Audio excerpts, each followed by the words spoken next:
दोस्तों ये है अंटार्कटिका, हमारी दुनिया का 5वां सबसे बड़ा और सबसे ठंडा कॉन्टिनेंट, जिस पर साल 1821 में पहली बार कदम रखा गया था और तब से हम इसकी मिस्ट्रीज में उलझते जा रहे हैं। ऑस्ट्रेलिया से 2 गुना बड़ा ये कॉन्टिनेंट पूरे 1,42,00,000 स्क्वायर किलोमीटर के एरिया में फैला हुआ है, जिसमें इंडिया जैसे 4 और पाकिस्तान जैसे 15 देश आसानी से आ सकते हैं। एक एस्टीमेट के अकॉर्डिंग अंटार्कटिका में दुनिया की लगभग 90% बर्फ मौजूद है, जो अगर एक साथ सारी पिघल जाए तो दुनिया भर के समुद्रों का स्तर 200 फुट तक बढ़ जाएगा। और आप जानकर हैरान रह जाएंगे कि यहाँ पूरे साल टेम्परेचर -50 डिग्री सेल्सियस से लेकर -90 डिग्री सेल्सियस बना रहता है। यही नहीं, इस कॉन्टिनेंट पर 20 kilometre per hour average speed से हवा चलती है, जो अक्सर 320 किलोमीटर पर आवर से भी ज्यादा स्पीड पर पहुंच जाती है। इसकी इन्हीं डिफिकल्ट लिविंग कंडीशंस और हार्श क्लाइमेट की वजह से ये दुनिया का एक लौता ऐसा कॉन्टिनेंट है जिसे अभी तक सबसे कम एक्सप्लोर किया गया है, जिस वजह से इसे दुनिया का सबसे मिस्टीरियस कॉन्टिनेंट माना जाता है। और यहाँ कई मिस्ट्रीज तो ऐसी हैं जो वैज्ञानिकों को भी समझ नहीं आ रही हैं। आज हम इन्हीं मिस्ट्रीज के बारे में बात करेंगे।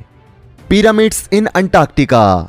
दोस्तों, जियोलॉजिस्ट हमेशा से ये मानते आए हैं कि अंटार्कटिका में इतनी सख्त परिस्थितियां हैं कि यहाँ कोई भी प्राचीन सभ्यता कभी बसी ही नहीं होगी। लेकिन साल 2016 में अंटार्कटिका के ऊपर से गुजर रही एक सैटेलाइट ने एक ऐसी फोटो को कैप्चर किया जिसे देखकर सभी साइंटिस्ट हैरान रह गए। इस फोटो में चारों ओर बर्फ से घिरी इस जगह से पिरामिड जैसी संरचनाओं को उभरते हुए देखा गया। ये संरचनाएं बिल्कुल इजिप्ट में मौजूद पिरामिड्स जैसी ही दिखती हैं और इसकी हर एक साइड 2 किलोमीटर तक लंबी है। कुछ साइंटिस्ट का मानना है कि ये किसी भी तरह से कोई नेचुरल फॉर्मेशन नहीं है, बल्कि इसे किसी सिविलाइजेशन के हाथों बनाया गया है। लेकिन अगर हम मान लें कि ये संरचना किसी सिविलाइजेशन के हाथों बनाई गई थी, तो ये जानकर हमारे माइंड में कई तरह के सवाल उठते हैं, जैसे कि वो लोग कौन थे और इतने हार्श टेम्परेचर में उन्होंने इतनी बड़ी संरचना को कैसे खड़ा किया। जियोलॉजिस्ट की माने तो आज से लाखों साल पहले भी अंटार्कटिका में ऐसे ही बर्फ हुआ करती थी, जिसमें जिंदगी की उम्मीद ना के बराबर थी। लेकिन साल 2017 में जर्मन जियोलॉजिस्ट की एक टीम ने यह पता करने के लिए कि लाखों साल पहले अंटार्कटिका का क्लाइमेट कैसा हुआ करता था,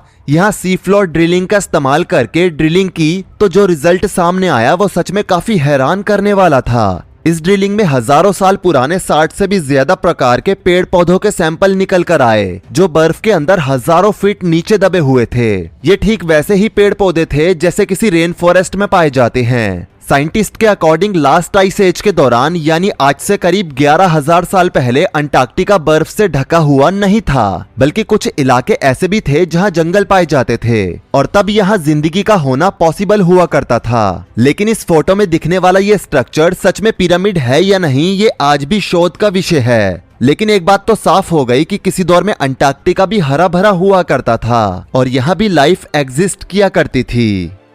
अंडरग्राउंड लेक्स इन अंटार्कटिका। दोस्तों, वैसे तो अंटार्कटिका में बर्फ की मोटी परतों के नीचे कुछ भी इमेजिन करना काफी मुश्किल है, लेकिन इसके बावजूद भी साइंटिस्ट ने यहाँ कई अंडरग्राउंड लेक्स डिस्कवर की हैं। साल 1970 में रेडार्स की मदद से अंटार्कटिका के नीचे पहली लेक डिस्कवर की गई थी और तब से लेकर अब तक साइंटिस्ट यहाँ 400 से भी ज्यादा लेक्स डिस्कवर कर चुके हैं, जो बीते हजारों सालों से बर्फ के नीचे हाई प्रेशर की वजह से अभी तक फ्रीज नहीं हुई है। इनमें सबसे बड़ी लेक है वोस्टॉक, जिसे साल 1996 में रशिया के वैज्ञानिकों ने डिस्कवर किया था। ये अंटार्कटिका की सबसे बड़ी लेक होने के साथ साथ वॉल्यूम के हिसाब से दुनिया की तीसरी सबसे बड़ी लेक है। बर्फ से 3.5 किलोमीटर नीचे मौजूद इस लेक से जब साइंटिस्ट ने सैंपल्स लिए तो पता चला कि इसके पानी का टेम्परेचर -3 डिग्री सेल्सियस होने के बावजूद भी फ्रीज नहीं था और ये लेक पिछले 2 करोड़ सालों से बर्फ के नीचे मौजूद है। अंटार्कटिका की एक और लेक विलन्स में साल 2014 में साइंटिस्ट को ऐसे माइक्रो ऑर्गेनिज्म मिले जो पूरी दुनिया में कहीं और नहीं पाए जाते।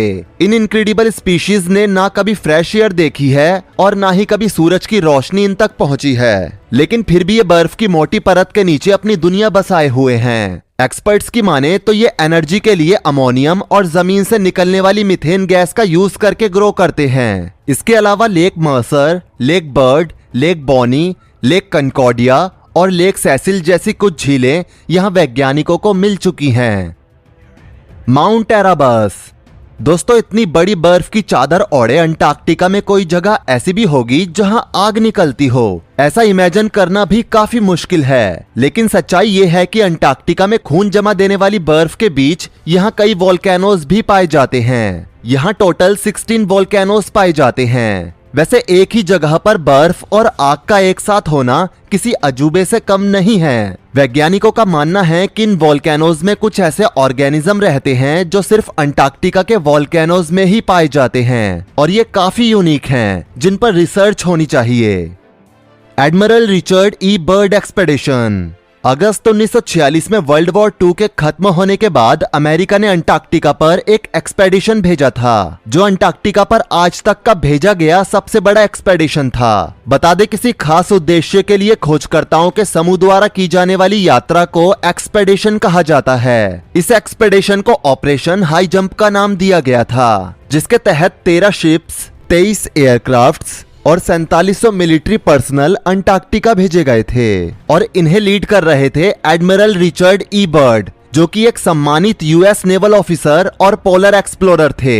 अमेरिका द्वारा अंटार्कटिका पर इतने बड़े एक्सपेडिशन को भेजने का मकसद न केवल अंटार्कटिका को एक्सप्लोर करना था, बल्कि इसका मेन मकसद वहां मौजूद मिलिट्री बेसिस का भी पता लगाना था। असल में अमेरिका को जर्मनी के इनफेमस चांसलर और नाजी सेना के हेड एडोल्फ हिटलर के अंटार्कटिका में छुपे होने का शक था, क्योंकि 30 अप्रैल 1945 के दिन जब हिटलर ने खुद को गोली मारकर सुसाइड कर लिया था, तो उसी दौरान वर्ल्ड वॉर 2 में जर्मनी की हार हो गई थी। लेकिन तब हिटलर की डेथ को काफी कंट्रोवर्शियल माना गया था, क्योंकि इससे पहले भी कई बार हिटलर की मौत की खबर सामने आ चुकी थी, पर बाद में पता चलता है कि वो उसके हमशक्ल थे। और ठीक इसी तरह 30 अप्रैल 1945 के दिन भी हिटलर की मौत को कई लोगों ने गलत माना था। उन लोगों का मानना था कि सेकेंड वर्ल्ड वॉर में जर्मनी की हार तय हो चुकी थी, जिसको देखते हुए हिटलर ने जर्मनी से भाग जाना ही सही समझा। लड़ाईलस ज़ाबो नाम के एक राइटर ने एक बुक लिखी थी, जिसका नाम था Nazi Antarctica exploration, Hitler escape to South America and secret bases in Antarctica. इसके अकॉर्डिंग साल 1938 में एक जर्मन एक्सपेडिशन अंटार्कटिका गया था, जिसने अंटार्कटिका में नाजियों के लिए एक सीक्रेट बेस बनाया था। और इस बुक की माने तो उस दिन हिटलर जर्मनी से भागकर अंटार्कटिका के सीक्रेट बेस में जाकर छुप गया था और अमेरिका का ऑपरेशन हाई जंप भी हिटलर के इसी सीक्रेट नाजी बेस को ढूंढने के लिए चलाया गया था। लेकिन जब एडमिरल रिचर्ड अपने एयरक्राफ्ट में अंटार्कटिका के ऊपर से उड़ान भर रहे थे, तो वो साउथ पोल के पास से गुजरे।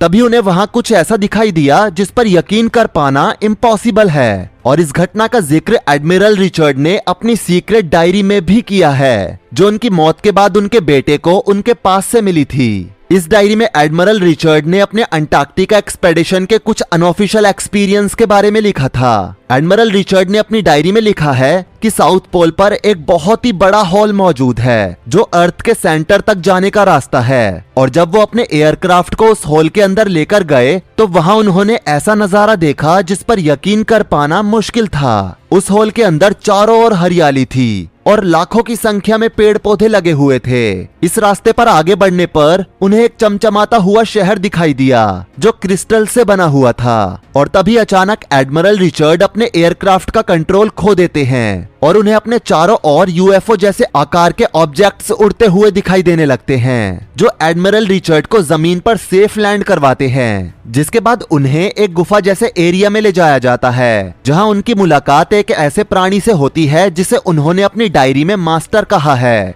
मास्टर उन्हें बताता है कि यहाँ के लोग धरती पर हो रहे न्यूक्लियर वेपन्स के इस्तेमाल से काफी निराश हैं और हिरोशिमा और नागासाकी में जो हुआ वो काफी डरा देने वाला है और उन्हें उम्मीद है कि इंसान ऐसा करना बंद कर देंगे। जिसके बाद वो एडमिरल रिचर्ड को जाने देते हैं। डायरी के अनुसार रिचर्ड अपने इस एक्सपीरियंस को बाकी लोगों के साथ शेयर करना चाहते थे, लेकिन गवर्नमेंट अथॉरिटीज उन्हें चुप रहने का ऑर्डर दे देती है। जिसके बाद साल 1957 में एडमिरल रिचर्ड की दिल की बीमारी से मौत हो जाती है। अब अगर एडमिरल रिचर्ड की डायरी में लिखी गई ये बातें सच है, तो न केवल इससे ये पता चलता है कि पृथ्वी के अंदर न केवल हमसे भी एडवांस प्राणी हैं, बल्कि वो पृथ्वी की सरफेस पर होने वाली सभी घटनाओं पर भी नजर रखे हुए हैं। वैसे आपकी इसके बारे में क्या राय है? क्या अंटार्कटिका जैसी रहस्यमयी जगहों पर दूसरी दुनिया हो सकती है, या ये सिर्फ एक मनगढ़ंत कहानी है? नीचे कमेंट करके जरूर बताएं। वीडियो को लाइक करें, शेयर करें और ऐसी ही और वीडियोस के लिए इस चैनल को सब्सक्राइब करके